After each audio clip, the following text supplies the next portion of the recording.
Hello everyone, welcome back to my YouTube channel. I am Genia, your educator. I hope you all are doing good. So today in this video, we will talk about a new topic, that is nutrition of class 10 from the chapter number 6. So let's get started. So before moving on to the nutrition, let's recall the definition of life processes. So basically, what are life processes? All the processes which are essential for the survival of an organism are called as life processes. Or there is one more definition: all the functions performed by a living organism to maintain their life are called as life processes. वो जितने भी functions कोई भी एक living organism कर रहा है अपनी life को maintain करने के लिए, या ऐसे कह सकते हैं जिंदा रहने के लिए, उन सभी को क्या बोलते हैं? life processes. Now these life processes includes nutrition, respiration, transportation, excretion, reproduction, etc. जो भी उसकी ग्रोथ के लिए, मेंटेनेंस के लिए, जिंदा रहने के लिए किसी भी ऑर्गेनिज्म को जरूरी है, वो सभी प्रोसेसेस किसके अंदर आते हैं? Life processes. So today in this video we will talk about the nutrition. So let's see what is nutrition. It is the intake of nutrients as well as the utilisation of these nutrients by an organism. Intake of nutrients and utilisation means nutrients को body के अंदर लेना and then उसको utilise करना अपने body के various functions को perform करने के लिए, right? So now let's see what is nutrient. So nutrients are those materials which provide nutrition to the organism, right? So nutrients now can be of two types. हमारी body में ऐसा नहीं होता है कि सभी न्यूट्रिएंट्स हमें सिमिलर अमाउंट में चाहिए. कुछ होते हैं जो हमें ज्यादा चाहिए, कुछ कम चाहिए. So let's see carbohydrate, proteins and fats, ये वो nutrients are which are required in large amount to our body, right? So that's why they are the main nutrients called as macronutrients. And the nutrients like minerals and vitamins, they are required in less amount, so that's why we're calling it as micronutrients. Let's see the two modes of nutrition. There are basically two modes of nutrition. These modes are categorized on the basis of how the organism, either the organism make their own food or depend on others. So basically there are two modes. One is autotrophic and the other one is heterotrophic. Autotrophic nutrition and the heterotrophic nutrition. I hope you all have heard about these terms in your lower classes also. So let's quickly recall that. Autotrophic mode of nutrition, in which the organism synthesize or prepare their own food.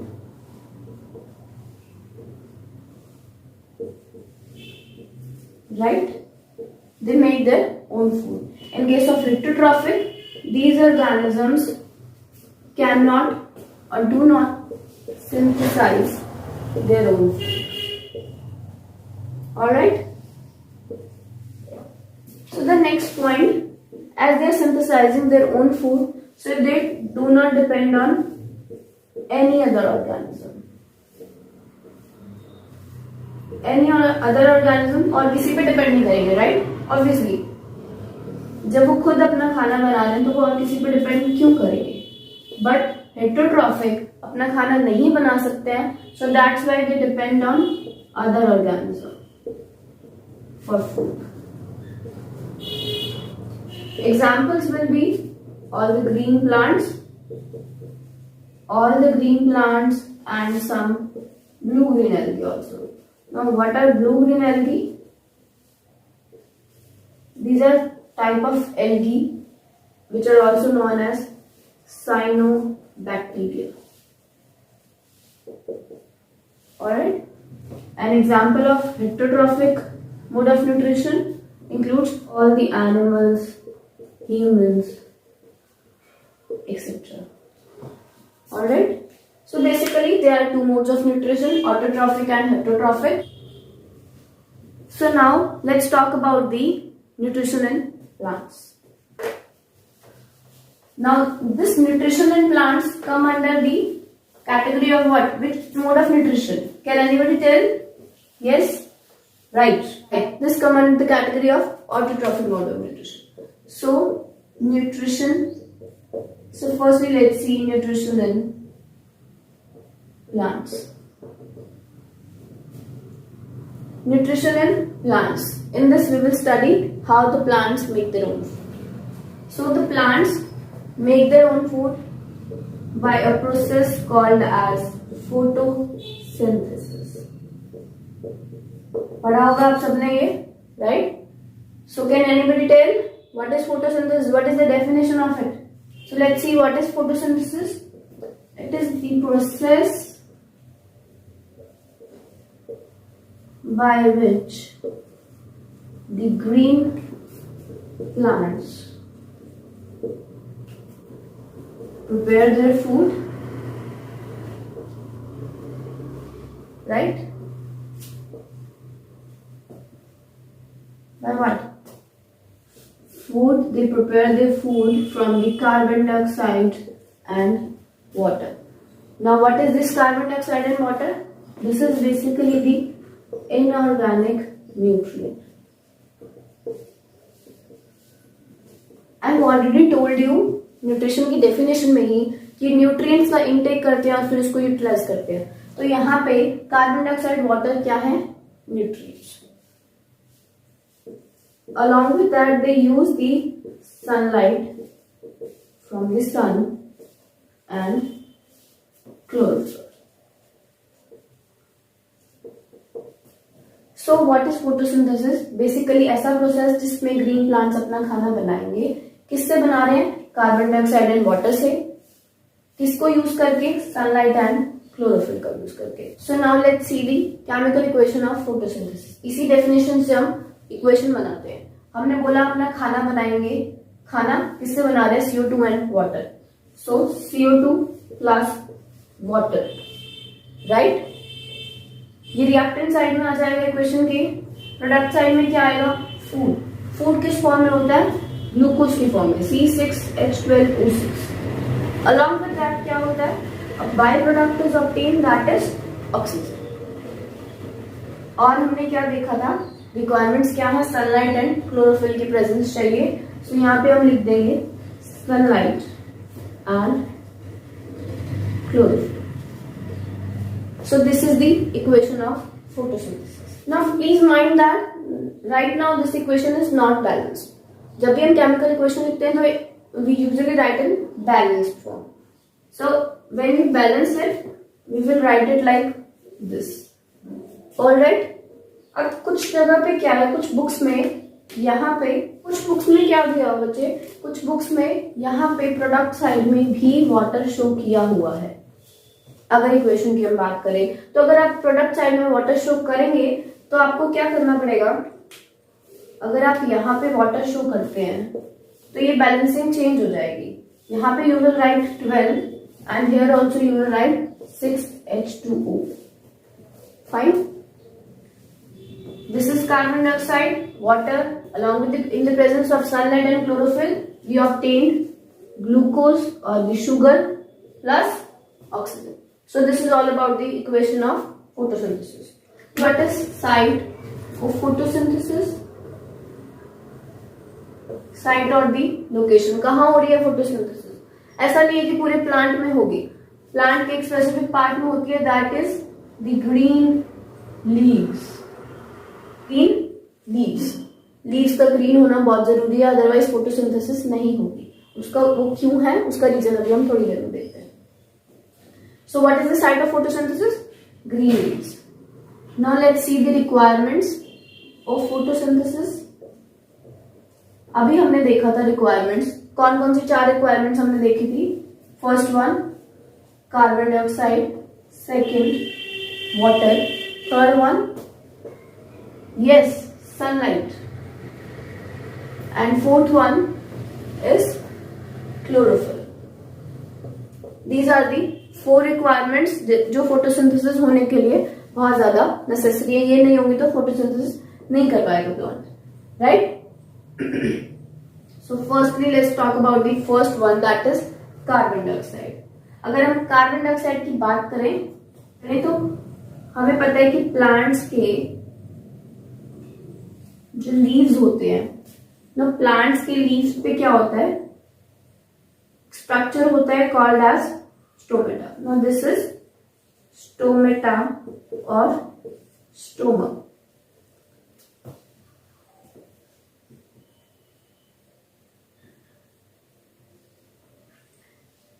These are the guard cells. Here chloroplast is present and here are some cells, right? These are the subsidiary cells which support this system, and this is the stomatal pore. अब ये जो पोर है, ये वाला, ये पोर, इस पोर की opening and closing से क्या होगा, ये पोर, दिस वन, इस पोर के थ्रू क्या होगा, गैसेस का एक्सचेंज. कार्बन डाइऑक्साइड इनटेक कर लेगा और जब प्रोडक्ट में फोटोसिंथेसिस होने के बाद जब ऑक्सीजन रिलीज होगी तो वो भी कहां से होगी, through this pore only. Now this is called as, this is apparatus is called as the stomatal apparatus.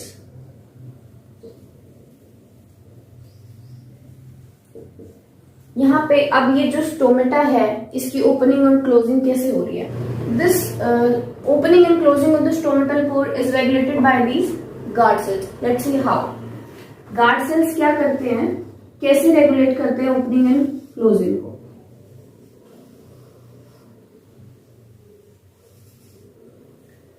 दो शेप्स हो जाती हैं गार्ड सेल्स की. वन इज फ्लैसिड, इसमें बिल्कुल फ्लैट हो जाएगा वो, फ्लैसिड और फ्लैट. अब ये फ्लैट है जब, तो क्या करेगा, ये अपने सराउंडिंग सेल से वाटर को इनटेक करेगा, वाटर को एब्जॉर्ब करेगा. जब वाटर एब्जॉर्ब होगा तो ये सेल्स क्या करेंगे, ये स्वेल हो जाएंगे. जैसे ही सेल स्वेल होंगे इस टाइप का कुछ स्ट्रक्चर बन जाएगा और ये जो सेंटर का पोर है ये ओपन हो जाएगा. So now this is a turgid और swollen cell, right? So we can say that this condition is, at this condition pore are open and in this condition stomata is closed. अब ये कैसे हुआ है, यहां से यहां कैसे जाएगा, जब ये वाटर को लूज करेगा. एग्जैक्टली जब ये वाटर को लूज कर देगा गार्ड सेल्स तो क्या होगा, फ्लैसिड शेप आ जाएगी दोबारा और पोर फिर से बंद हो जाएंगे. सो this is how the opening and closing of the stomata is regulated by the guard cells. And stomata का फंक्शन क्या देख लिया हमने. Function of stomata, yes, can write it here. The function of stomata will be, there are basically two functions of stomata. First one, exchange of gases. Exchange of gases. कौन सी gases? Right. Carbon dioxide and oxygen, दोनों gases यहीं से exchange होंगी. And the second function is transpiration. ये हमने 9th class में भी पढ़ा था. What is transpiration? Right, xylem phloem का टिश्यू वाला जब चैप्टर पढ़ा था तब हमने देखा था what is transpiration. So transpiration क्या होता है, the loss of water in the form of water vapour from the plants, right. So this is about the first requirement of photosynthesis, carbon dioxide, उनका एक्सचेंज कैसे होगा. Now second one, if we talk about the second one, that is water. Water कहां से मिल रहा है plants को, we water the plants, right. तो वो उसके अंदर कैसे जा रहा है, यस, एग्जैक्टली जो हम पानी दे रहे हैं, पानी जो हम पौधों को पानी दे रहे हैं, तो उसी वही पानी को वो एब्जॉर्ब कर रहे हैं और उससे फोटोसिंथेसिस कर रहे हैं. लेकिन कैसे, with the help of roots. अब रूट्स के अंदर क्या प्रेजेंट होता है, रूट्स के ऊपर क्या प्रेजेंट है, रूट हेयर्स. रूट्स के ऊपर माइन्यूट रूट हेयर्स प्रेजेंट होते हैं जिससे क्या करेंगे, वो वाटर को एब्जॉर्ब कर पाएंगे.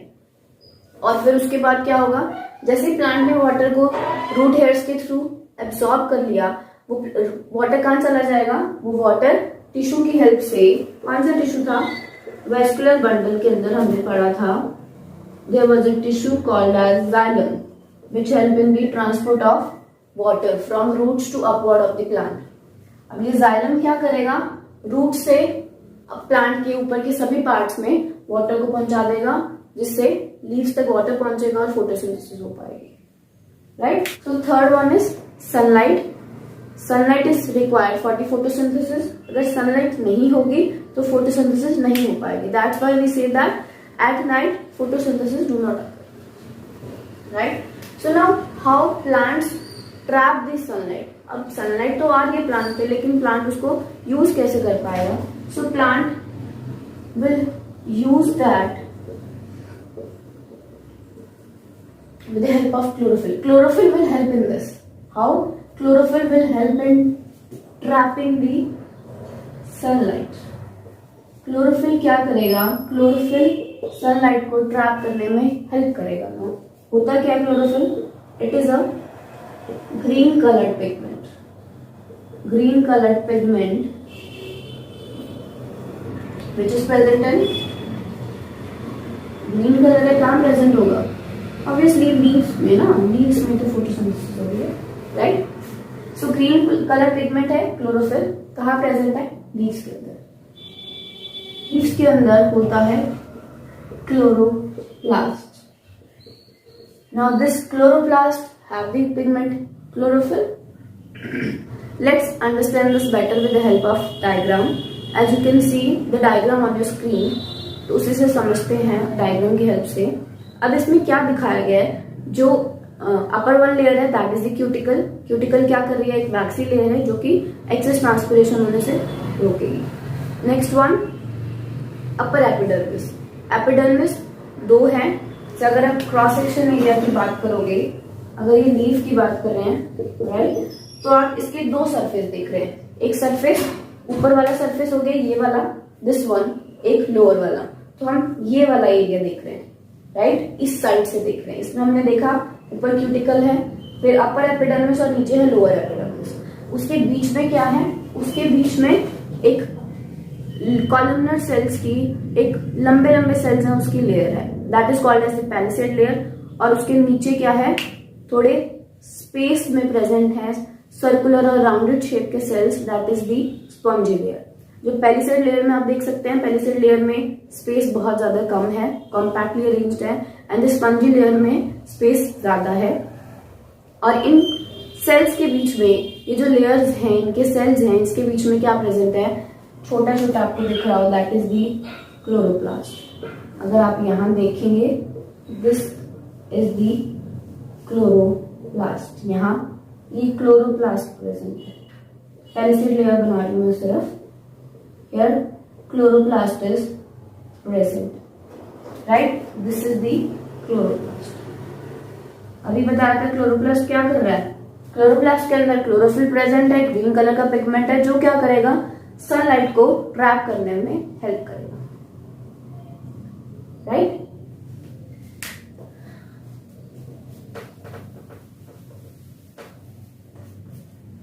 अब एक और इम्पॉर्टेंट चीज देखते हैं। Yes, the solar energy or the light energy is converted into which type of energy? Sunlight को ट्रैप कर रहा है तो लाइट एनर्जी हो गई। तो ट्रैप करके किसमें कन्वर्ट कर रहा है? क्या बन रहा है प्रोडक्ट में? ग्लूकोज और starch. So converting into chemical energy. Light energy को ट्रैप करके, दैट इज सनलाइट, उसको ट्रैप करके किसमें कन्वर्ट किया जा रहा है? Into the chemical energy, that is sugar और ग्लूकोज। ना एक बात और आप यहाँ पे ध्यान रखें, फोटोसिंथेसिस के टाइम पे हमेशा ग्लूकोज ही बनता है, बट आफ्टर दैट ये जो ग्लूकोज होता है स्टोर हो जाता है इन the form of starch. Leaf में या other parts of the plant में स्टोर हो जाता है किस फॉर्म में? स्टार्च की फॉर्म में, ताकि बाद में जब प्लांट को जरूरत हो तो वो इस फूड को यूज कर सके। अब जो सब्सटेंस जिससे ये बनेगा ग्लूकोज, वो क्या है? Carbon dioxide. Carbon dioxide is reduced to form glucose. Carbon dioxide की रिडक्शन से ग्लूकोज बन रहा है, इसमें हाइड्रोजन ऐड हो जाता है। वो जो हाइड्रोजन ऐड होता है वो कहां से आता है? वाटर की स्प्लिटिंग से। ये जो हाइड्रोजन है ये इसके साथ कंबाइन करता है, वाटर भी हमने देखा ना रिक्वायरमेंट है, तो वाटर की स्प्लिटिंग होती है, हाइड्रोजन इससे कंबाइन कर जाता है और कार्बन डाइऑक्साइड रिड्यूस होके क्या बनता है, ग्लूकोज। और इस प्रोसेस में कौन हेल्प करता है, लाइट एनर्जी। ठीक है, सो हमने यहाँ देख लिया वाटर की स्प्लिटिंग हुई है, तो इसलिए और क्या चीज निकली है, राइट, ये जो ऑक्सीजन निकली है। सो this is the by product and it is released in the atmosphere with the help of stomata. Fine, and this process of splitting of water is known as the light reaction and this is the dark reaction। क्या देख लिया, dark reaction और light reaction, दो type के reaction होते हैं photosynthesis के अंदर ही। फोटोसिंथेसिस होती कहाँ है, green parts of the plant, that is green leaves के अंदर। फोटोसिंथेसिस है क्या, फोटोसिंथेसिस बेसिकली कन्वर्जन है लाइट एनर्जी का केमिकल एनर्जी में। कार्बन डाइऑक्साइड रिड्यूस होके ग्लूकोज बन जाती है, ग्लूकोज को प्लांट स्टोर कर लेता है इन द फॉर्म ऑफ स्टार्च, ताकि उसको आगे अपने जब भी उसको जरूरत हो तो उसको यूटिलाइज कर सके, राइट। एंड इस पूरे प्रोसेस में as a by product oxygen release होती है और उस ऑक्सीजन को बाकी सभी ऑर्गेनिजम्स यूज कर सकते हैं। Yes, so that's all about today's video. We will do the nutrition in animals in our next video. In case you have any doubt regarding the topic, you can ask your doubt in the comment section. If you like the content, please hit the like button and don't forget to subscribe my channel. Thank you for watching. Take care.